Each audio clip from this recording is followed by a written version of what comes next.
السلام علیکم ملګرو، حکمت جان ما امید لرم چې ټول به روغ او جوړ د ټول اول خو زما د پیچ څومره کتونکي دي چې د چا اختر د جمعې په ورځ او که د چا هفتې په ورځ دوی ټول ته زما د طرفه د ورکوټي اختر ډېر مبارک شه او الله هم راته خوشحاله او بد لره او الله پاک دې په موږ باندې داسې اخترونه بار راولي او الله پاک دې په داسې روزي په موږ باندې بار راولي او الله پاک دې موږ هم داسې روزو او داسې اخترونه ورولي.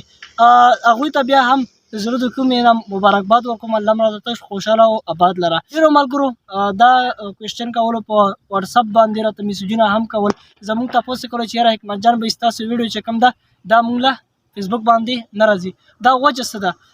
هغه ملګرو وجه دا ده چې څنګه تاسو ته پته چې روژې میاشت کې د ټریلرانو چې کوم دی دا سیزن وي، داسې غټ اختر چې کومه میاشت وي په دې کې هم د ټریلرانو سیزن وي. زه هم یو ټریلر یم، یعنې خپل د کپړې دوکان هم دی، زه هغې کې بیزي یم. نو دې وجې چې ما ته به ټایم میلاو شو نو ما به پکې ویډیو کوله، خو که ټیم میلاو نه شو نو بیا به رانه پاتې. زه به دا ورته وایم چې ما 2-3 ویډیو دا مې جوړې کړې وي، خو د ایډیټینګ ټایم چې کوم دی دا به نه میلاوېدو او نه به د اپلوډینګ ټایم چې کوم دی نه میلاوېدو. نو په دې وجې زما ویډیو به چې کوم دی کمې راتلې. بله دا انشاءالله د دې نه بعد چې کوم دی زه به تاسو ته ریګولر ویډیو چې کوم دی اپلوډ کوم. هغه کسانو دپاره چې یاره زما په فیسبوک باندې دا تپوس وکړو چې حکمت جان به ستاسو ویډیو ولې نه راځي، هغه څه وجه ده؟ هغه دا وجه وه انشاءالله چې پښتون سره چېرته دوکه کېږي یا چېرته ظلم ورسره کېږي، انشاءالله زه به ورسره ولاړ یم او د هغوی اواز به زه په فیسبوک باندې چې کوم دی اوچتوم چې یاره نن سبا پښتون سره داسې ظلم کېږي او داسې ظلم سره نه کېږي. زما خو دا کوشش وي چې زه هغوی د پیج په ذریعه باندې یعنې د خپلې ویډیو په ذریعه باندې هغوی خلک خبر کړم.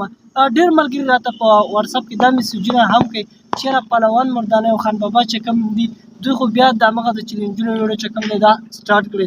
نو ما خو هغوی پسې ډېره ویډیو وکړې خو هېڅ کار یې ور نه کړو. زه به ورته دا ووایم چې الحمدلله زموږ داسې تربیت شوی نه دی چې هغوی ته موږ په ویډیوز کې کنزل وکړو.